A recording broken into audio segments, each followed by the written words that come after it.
Talk. I am your host, Mashuma Saba, M. Saba, and this is our Cultural Variety Podcast. Stay tuned.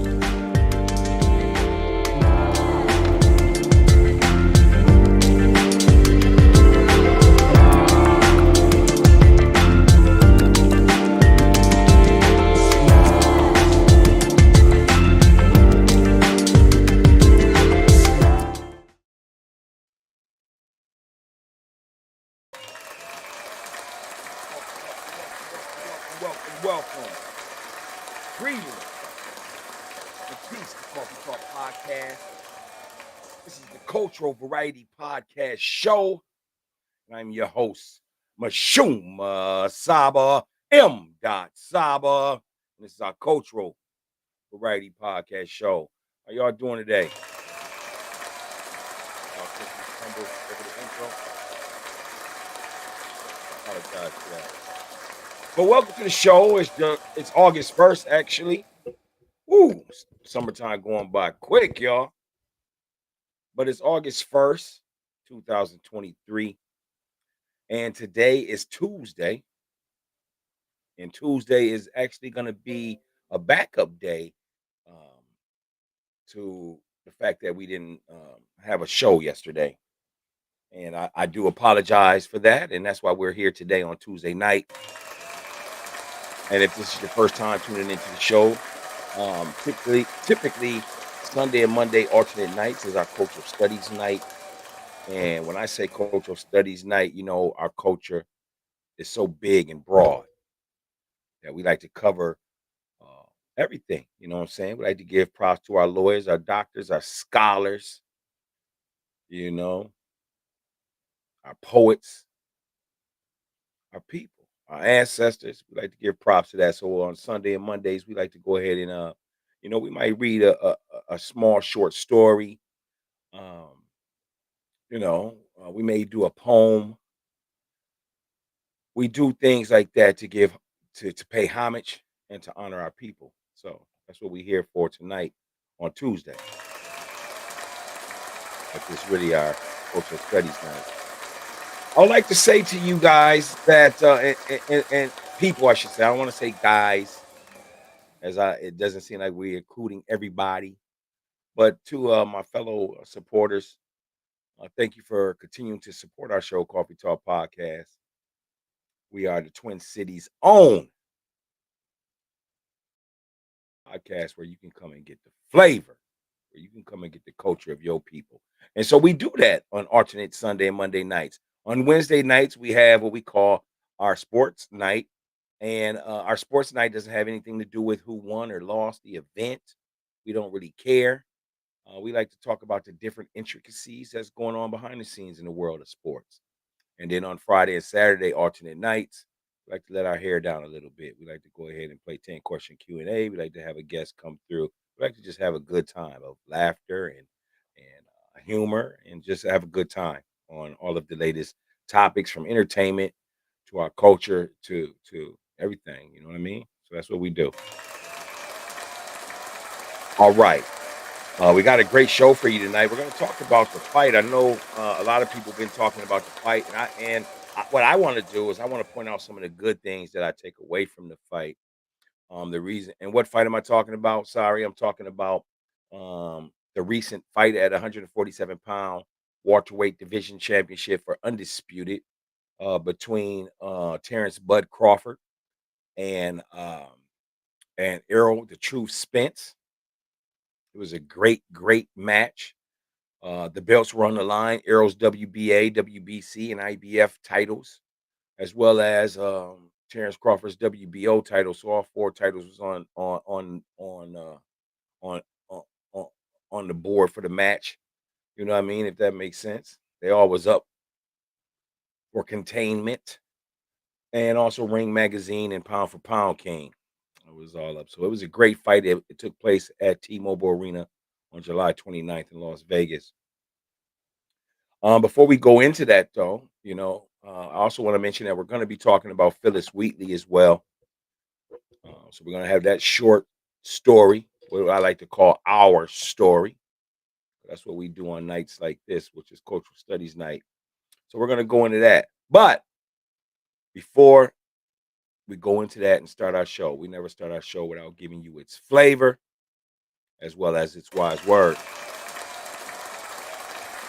All right, so let's start with the flavor. Tonight's flavor, because it's hot all over the country, tonight's flavor is look, you need to be somewhere on a patio, a deck, in the man cave, in the living room, somewhere where you can get you some fresh air and cool off because it's hot all over the country. And so the perfect flavor that I thought of tonight would be a smoothie. We haven't done a smoothie in a long time, but the smoothie that I'm thinking about is a banana, pear, ginger, and kale smoothie.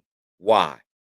Because this smoothie you um comes with rich antioxidants.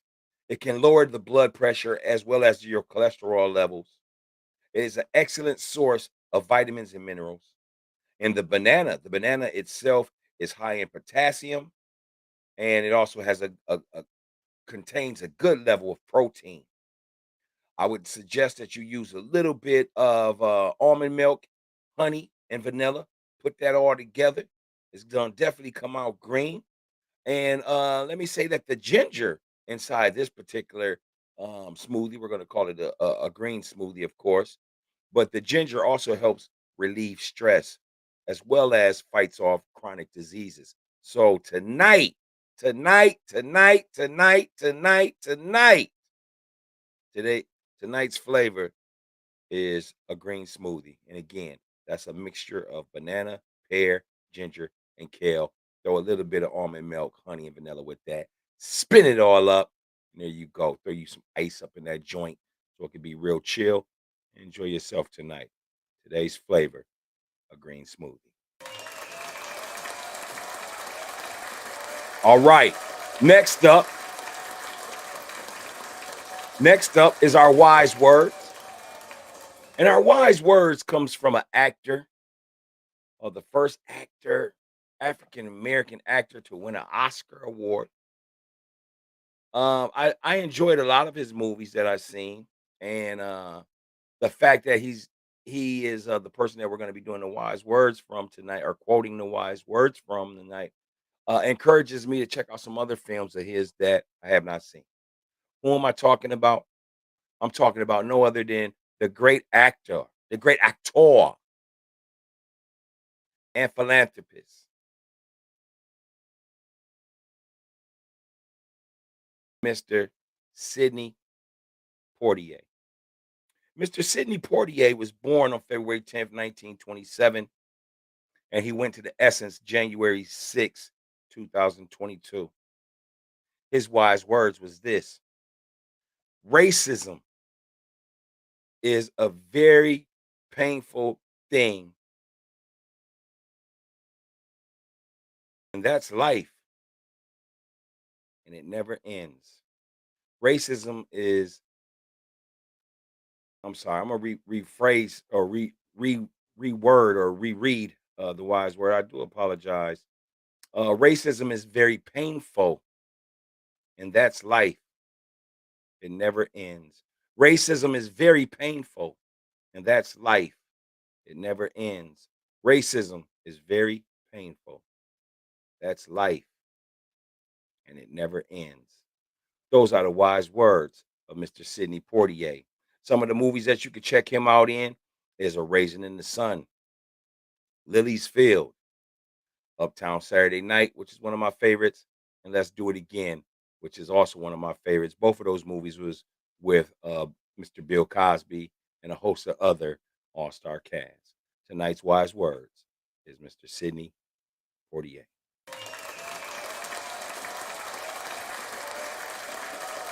All right, all right, all right. As you can see, man, the backdrop is the 50th annual of hip hop, man. 50 years of hip hop, I should say. So we representing hip hop in the background right there. You know, it's hip hop, man. Let me know who you see back there on that screen. Let me know who your favorite artist is. Go ahead and put that in the comments. Also, for today, on a scale of 1 through 5, with 5 being excellent, with 4 being great, fantastic, with C being with 3 being okay, average day, with 2 being, it could be a better day, and with 1 being you need somebody to talk to, go ahead and leave a number 1 through 5 of how's your day going. Again, this is Coffee Talk Podcast. We are a positive show. We are the Cultural Variety Podcast show. We don't condone no negative stories or narratives. As you can check our archives, we don't do nothing negative. Anytime you're going to hear a little bit of uh, brashness, I would say, it would be on our Saturday, Friday and Saturday grown folks night. But again, we don't promote nothing negative. We are the new media. We are not like the old media, so we will be here for a long, long time. So we like to thank y'all for supporting Coffee Talk Podcast, and we make it our job to bring you the culture, to bring you the flavor 3 times a week. All right, next, let's go ahead and talk about this fight, man. What did you take from the fight? Well, here's my thoughts on the fight. First, I would like to say that I applaud both of those champions. I thought they did a wonderful job during the press conference leading up to the fight, as well as the press conference leaving the fight. Um, it was just a spectacular showdown between 2 champions. Errol Spence got defeated, I believe it was the 9th round, TKO. He hit the canvas about 3 times. In his own words, his timing was off. But I love the fact that he didn't use that as an excuse. One of the problems with our people in this current era is that we cannot just accept having a bad day. We cannot just accept fucking up. Everybody fucks up sometimes. Excuse my French.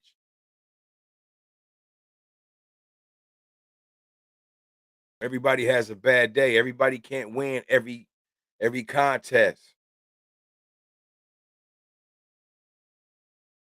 But I like the fact that he didn't use no excuses. And in this era, everybody has an excuse. It's almost like an implant. Like nobody can be accountable for anything, whether it was meant to be or whether it was accidental. The coincidence is that everybody has an excuse. It's okay to make a mistake. You're going to learn from one. But you can't learn from one when you got to always have a reason or point the finger to somebody else as to why you are going through the issue that you are going through. To be an adult, you have to take on um, adversities. You have to make the right choices.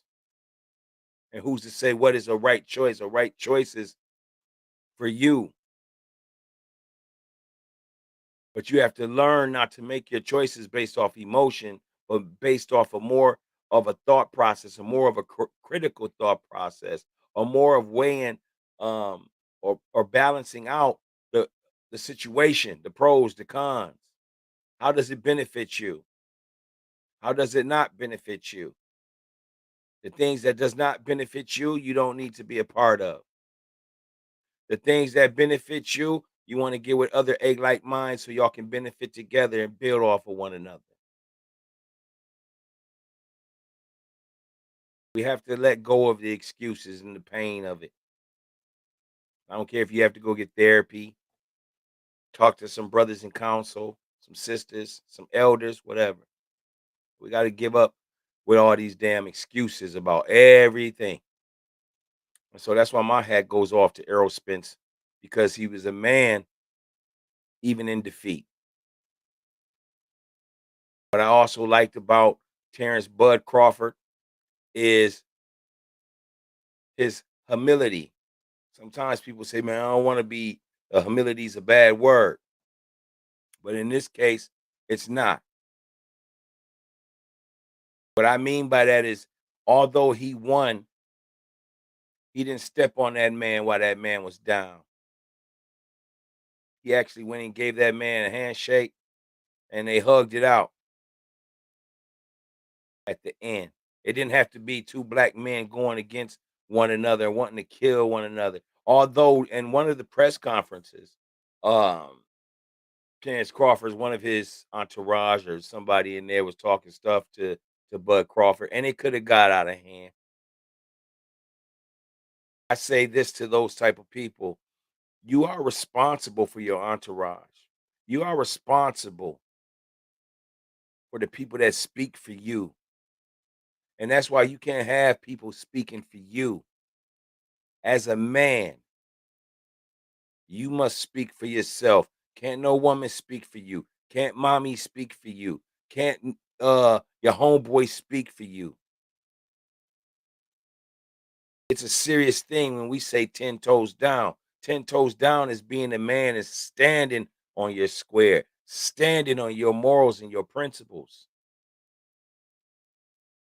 Nobody should be talking for you.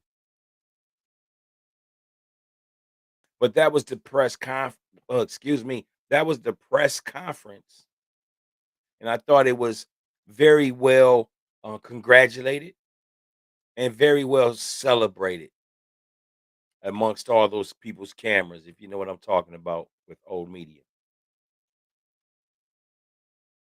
I didn't like the excuses that people are making about Terrence Crawford's weight and if he had to cut weight, because I'm gonna tell you something, and I'm a big, big, big, big boxing fan. I have not missed a major boxing fight in years. I get all the good fights. And I want to say that um what is it? Are we starting to use that as an excuse every time somebody's gonna lose in a contest of professional boxing? We're gonna say, damn, it was because of the weight. He had to cut weight. He had to cut weight. This is why a lot of us boxing fans and people that's in their 40s and 50s that remember great boxing. This is why um this is why we talk about how we missed the old days. You didn't hear the Roberto Duran say, "Oh man, it was because of weight. I cut weight." The Tommy Hearns, the Ray Leonards, the marvelous Marvin Haglers, the Four Kings, Mike Tyson, uh, Pretty Boy Floyd, Money Mayweather. Um, you didn't hear the excuses. Ali, even when Ali was past his prime, you didn't hear the excuses. These are solid men. But you have guys defending it today. Oh man, only reason why Crawford won is because dude had to cut weight. Shut that shit up. You said the same shit when Ryan Garcia fought Javante Tank Davis. And you're gonna say the same stuff in September. But I am gonna watch you people because some of our people hate our own people. So the Carnelo fight versus Jamel Charlo moving up 2 weight classes to fight, um, Canelo Alvarez. I think it's gonna be at 164, 167, somewhere around there. 164, I'm believing. You're not gonna be able to say, "Oh, Charlo had to cut weight." Charlo's the one that's moving up. Canelo's gonna come down a little bit, but you're still almost 30 pounds heavier. This man has to pack on 20 pounds, 20, 25 pounds to get to the 164.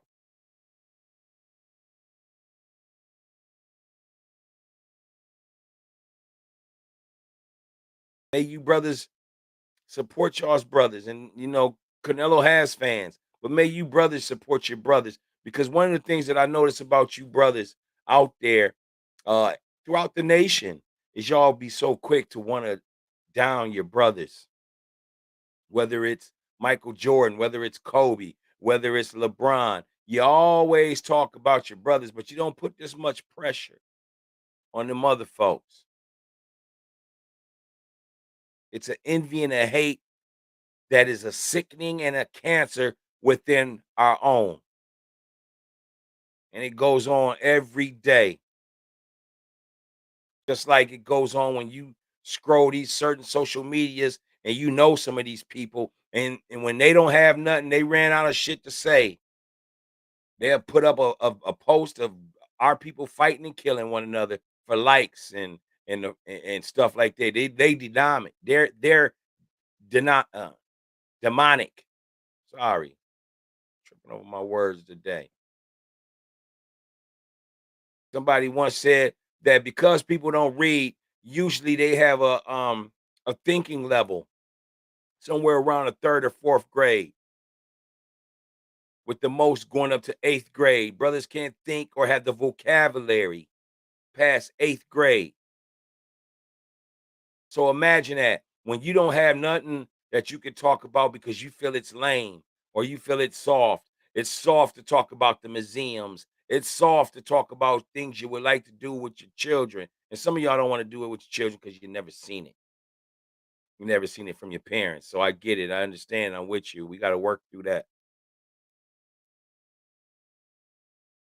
But when you start to run out of things to talk about, the things that you attach yourself to as negative things, you attach yourself to being mad at your woman or your man because y'all don't have shit to talk about.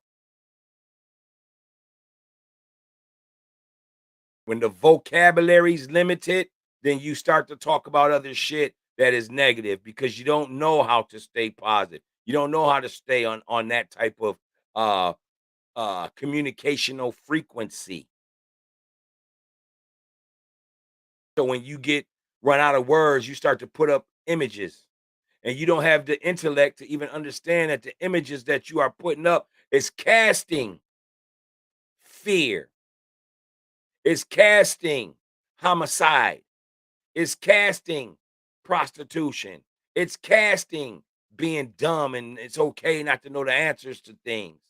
It's casting the what ifs. It's casting, oh, there's cheaters. These are all of the elements and conversations that people carry when they have limited space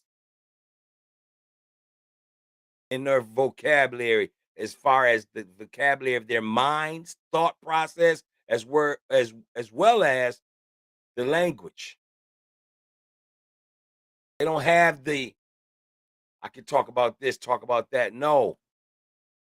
So they fludge they post early in the morning too. I be so surprised. It be 7:30 in the morning and they like, look at this, y'all. Look at this dude shooting this dude. I ain't got nothing to really talk about. I'm gonna show you all these pictures of all this negative shit so it'll fuck up y'all's day. And again, excuse my French. I don't cuss this much on Sunday and Monday night cultural studies, but I'm talking to the people. Usually I only reserve that my verbiage like that for the weekend. So I do apologize, y'all. But it ain't about how I'm saying it, it's about the message.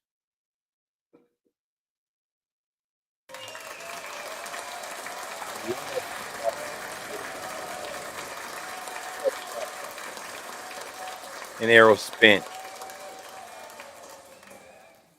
I'm happy that he's okay. He has come out. He said he's holding his head. A lot of people want to see the agony of defeat. A lot of people want to see that man crumble because of the defeat that he took, the loss. It's the same thing with you young men today. If you would have lost that bad today, you would have went and got a gun. You wouldn't able to just take that ass whooping. You wouldn't be able to just say, you know what, I lost one. Let me go get back in the gym. Let me get better. Let me study my craft. Let me study my opponent. And you come back. Well, between the two fighters, there is in the contract a rematch clause. Now they done this at the beginning of before the match, prior to leading up to the matches, they did a rematch clause, and that doesn't mean one is weaker than the other. You want to have a rematch clause when you're having a fight of that magnitude. because you know that you can lose that fight off of a bumped head, and then they just go to the scorecards. You can lose that fight over bad judges. You can lose that fight over a stoppage, injury stoppage. So it doesn't make you weak to go ahead and say, look, man, I want to go ahead and put a rematch clause in here. And besides, not only is it a sport, but it's also an entertainment. So whatever amount of money y'all got for that particular fight, the rematch clause is going to bring in more money. Unless the people say that, they don't want to see a rematch right now because the fight was such a landslide.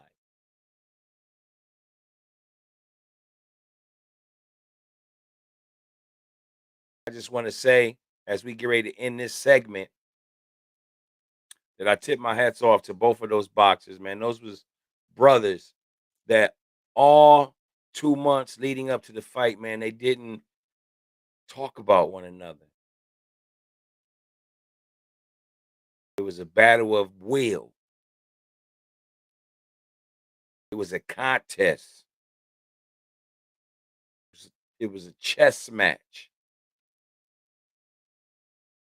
Let me know how you feel about the fight. Go ahead and leave a comment. Let us know. And when you're here, go ahead and hit the like button. Let us know you're here at Coffee Talk Podcast. Hit the like button, share the video. And definitely you can subscribe by going to Facebook Live as well as YouTube. And again, we are Coffee Talk Podcast. You can find us at under Coffee Talk Podcast with Mashum Saba M. Saba. Y'all know the rest. Hey, y'all know the rest. Y'all know when I be coming on, y'all be saying that little catchphrase. Thank you, man. Y'all mean a lot to me, man. For real. But yeah, so again, it is Tuesday. How was your day, man? Go ahead and let me know how your day was. You know what I'm saying? Leave a comment. Are y'all getting ready for the end of the school year? What is this? Graduation parties probably coming up. Family reunions probably coming up. Um, a lot of stuff like that, man. Make sure y'all take time to enjoy one another, and let's start to uh, lessen the negative frequencies and negative energy amongst ourselves and our families. All right, now going into our last segment, we're going to talk about Miss Phyllis Wheatley. Miss Phyllis Wheatley was born in West Africa in 1753. She went to the Essence December 5th, 1784. One of our greatest women. She is a poet and she is an author. And tonight, this is our story of the great Phyllis Wheatley. And we're going to read. Just make sure I can read, y'all. You know what I mean? Let me highlight the joint, right? And turn the light on a little bit. All right. Here we go. Before being able to publish her book poems on various subjects, religious and morale, Phyllis Wheatley, 1753 to 1784, a recent African immigrant and Boston house slave, had to pass an oral examination administered by 18 of the most important white citizens of Boston at the courthouse.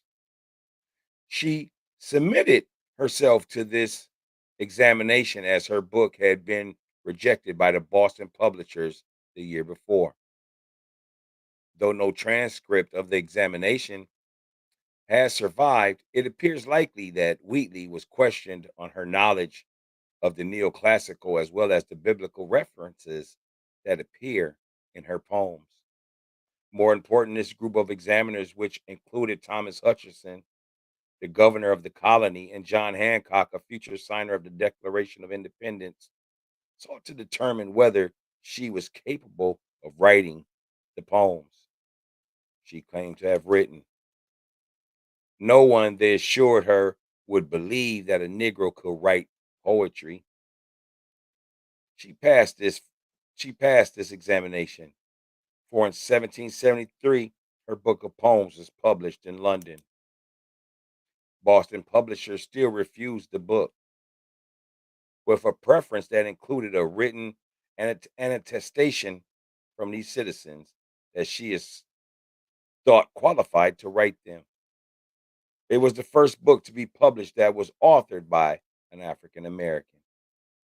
On being brought from Africa to America in 1773, perhaps its most famous poem attests to her faith that although some view her stable race with scornful eye, remember, Christian Negroes, black as Cain, may be refined and join the angelic train. Those were the words of the great Phyllis Wheatley.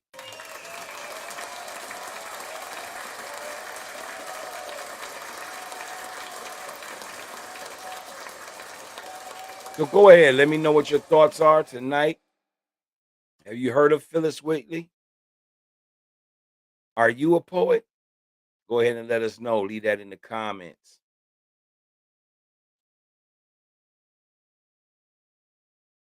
So, with tonight, let me ask, what do you think that Errol Spence should do next? Should he retire? Should he wait out a year to heal and practice and come back? They're saying that he's looking to come back at the rematch for December. What do you think of Bud Crawford? Crawford said he doesn't want to fight right away. He knows he has the rematch, but you know, if Spence doesn't call for it, he wants to take a little bit of time off. And what's your thoughts on the great poet Phyllis Wheatley? Do you know any of her other works? If you do, let us know by leaving that in the comments. Make sure while you're there, you hit the like button, share the video, and make sure that you subscribe on YouTube and Facebook Live. With that being said, I'd like to go ahead and hit you up with the universal peace sign tonight. And I'd like to go ahead and say thank you, thank you, thank you for tuning in to Coffee Talk Podcast, the cultural variety podcast show.